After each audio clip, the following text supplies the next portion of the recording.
This particular performance is going to be thoroughly different and unusual, because for Concerto in F, we're bringing in the great jazz pianist Marcus Roberts and his trio.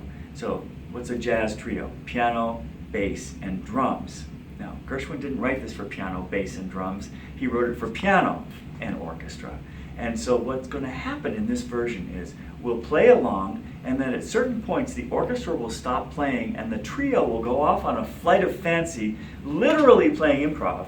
They really don't know at this moment what they're going to be playing. It's always a little bit different. That's the beauty of improv. And then at moments that we've worked out in advance, the orchestra will then come back in. So it works like a regular concerto, but it's almost as if Gershwin were here with us, because I don't know if you know this, but when Gershwin first performed Rhapsody in Blue and even the Concerto in F, he hadn't written out the whole piano part, because he had in his head what he wanted to do, something like what he wanted to do. And it really was an improv at the first performance. So if Gershwin were alive today, how would he play it?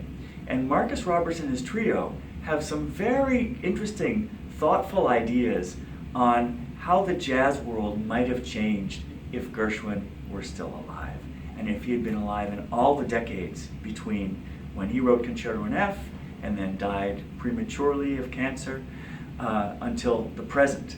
And it's so exciting to imagine having George Gershwin there on the stage. But when Marcus Roberts plays, although it's very much in his own signature style, you can feel the spirit of George Gershwin. It's thrilling. I've performed this piece with Marcus Roberts 2 or 3 times in the past, and again, every time you don't know what he's going to do, and it's the essence of creation, the process of creation.